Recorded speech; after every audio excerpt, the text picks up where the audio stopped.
Praise God. యెహోవా నామమునకు స్తుతి కలుగునుగాక. ఈ యొక్క 121 కీర్తన 7-8 వచనాలు మనం చూచినట్లయితే, యెహోవా నిన్ను సకల కీడు నుండి కాపాడును, ఆయన నీ ప్రాణమును కాపాడును, యెహోవా నీ రాకపోకలను ఎప్పటి నుండి నిత్యము కాపాడును. అంటే దేవుడు మన యొక్క రక్షకుడై ఉన్నాడు. యెహోవా మన రక్షకుడు. ఏ విషయాల్లో దేవుని మీద మనం ఆధారపడతామో ఆ విషయాలన్నిటిలో కూడా, ఒకవేళ మనం బయటికి వెళ్ళినప్పుడే కానివ్వండి, నిద్రలో కానివ్వండి, మన బలహీనతల్లో కానివ్వండి, ఆయన మన బలవంతుడై ఉండి మనను అన్ని విషయాలలో మనను కాపాడుచున్న గొప్ప దేవుడు. అంతేకాదు, ఆయన మన జీవితమును కూడా కంటికి రెప్పగా కాపాడే దేవుడు. ఆయన కాపాడువాడు అనే మాట అంటే, ఆ విషయంలోనికి వస్తే ప్రతి క్షణము కంటికి రెప్పగా మనలను కాయుచున్న గొప్ప దేవుడు.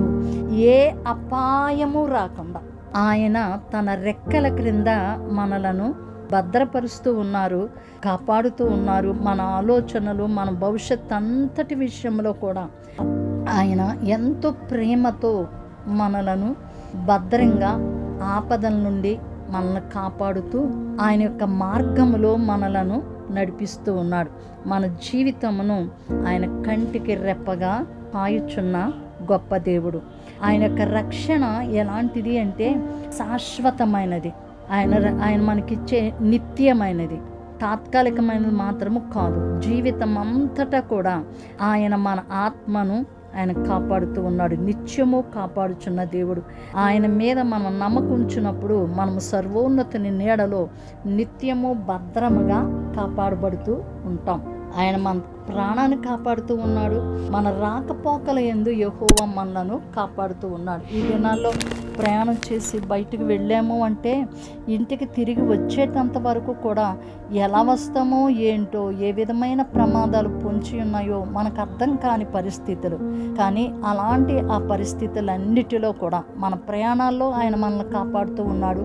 మనం బయటికి వెళ్ళినప్పుడు ఆయన కాపాడుతూ ఉన్నాడు, ఇంటికి వచ్చినప్పుడు ఆయన కాపాడుతూ ఉన్నాడు, ఇంటిలో కాపాడుతూ ఉన్నాడు, మనం చేయుచున్న పనులన్నిటిలో ఆయన కాపాడుతూ ఉన్నారు.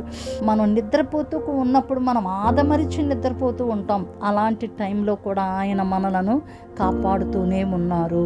సో అటువంటి గొప్ప దేవునికి నిత్యము మనం కృతజ్ఞతలు, స్తుతులు, స్తోత్రాలు చెల్లించవలసిన వారమై ఉన్నాం. ప్రార్థిద్దామా. సకలాశీర్వాదములకు కారణభూతుడా, నిత్యము మమ్మల్ని కాయుచున్నవాడా, మా ప్రయాణాలన్నిటిలోనూ మమ్మల్ని కాపాడుతూ ఉన్నవాడా, నిరంతరము మమ్మల్ని కాయుచున్నవాడా, నిరంతరము నీ గొప్ప రక్షణ, నీ కాపుదల, నీ భద్రత మాకు అనుగ్రహించుచు నాయనా, నీ కాపుదలలో మమ్మల్ని భద్రపరుచు ఉన్న తండ్రి, నీకే స్తోత్రాలు చెల్లిస్తూ ఉన్నాం. నాయనా, ఈ దినాన ప్రయాణాలు చేస్తూ ఉన్నవారు ప్రార్థించుకుని వెళ్తూ ఉంటారు. ఒక్కొక్కరు గబగబగా వెళ్ళిపోతూ ఉంటారు. వారు డ్యూటీస్కి వెళ్ళినప్పుడు వచ్చినప్పుడు మీ కాపుదల వారికి ఇచ్చి ఉన్నారు. వారు ఏ పని చేస్తూ ఉన్నా ఆ పనిలో మీరు వారికి తోడై ఉన్నారు. నాయన, అలసిపోయి పని చేసి వచ్చి ఆదమర్చి నిద్రపోతూ ఉంటే అప్పుడు కూడా మీ కరుణాహస్తం వారికి తోడుగా ఉంది. తండ్రి, మీరు కాపాడుచున్న విధానాన్ని బట్టి మీకు మా నిత్యము ప్రభువా మా యొక్క కృతజ్ఞతలు, స్తోత్రాలు చెల్లిస్తూ ఉన్నాం. మీరు మా రక్షకుడు అయి ఉన్నందుకు నీకు కృతజ్ఞతలు. మా కుటుంబాన్ని, మా జీవితాలను కాపాడుతూ ఉన్నందుకు మీకు స్తోత్రాలు. ప్రతి ప్రమాదము నుండి మమ్మల్ని రక్షిస్తూ ఉన్నందుకు మీకు స్తోత్రాలు.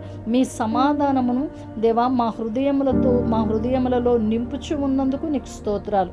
మీరు మాకు గొప్ప కాపరిగా ఉండి నిత్యము మాకు తోడై ఉండి మాకు రక్షకుడుగా, ప్రభువుగా మీరు మాతో ఉంటూ ఉన్నందుకు మీకు కృతజ్ఞత, స్తుతి, స్తోత్రాలు చెల్లిస్తూ యేసు శ్రేష్టమైన నామమున స్తుతించి ప్రార్థించి పొంది ఉన్నాము తండ్రి.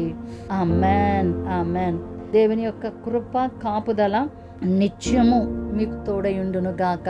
నిన్ను కాపాడువాడు కునుకడు, ఇశ్రాయేలును కాపాడువాడు కునుకడు, నిద్రపోడు. సో అట్టి గొప్ప దేవుని మీరు కలిగి ఉన్నారు.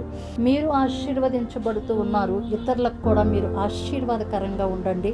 షేర్ చేయండి, లైక్ చేయండి. ఇతరులకు మీరు పంపిస్తూ మీరు ఇతరులకు ఆశీర్వాదకరంగా ఉండాలని కోరుతూ మీ ప్రియ సహోదరి షారోన్ సువార్తరాజు. షలోమ్.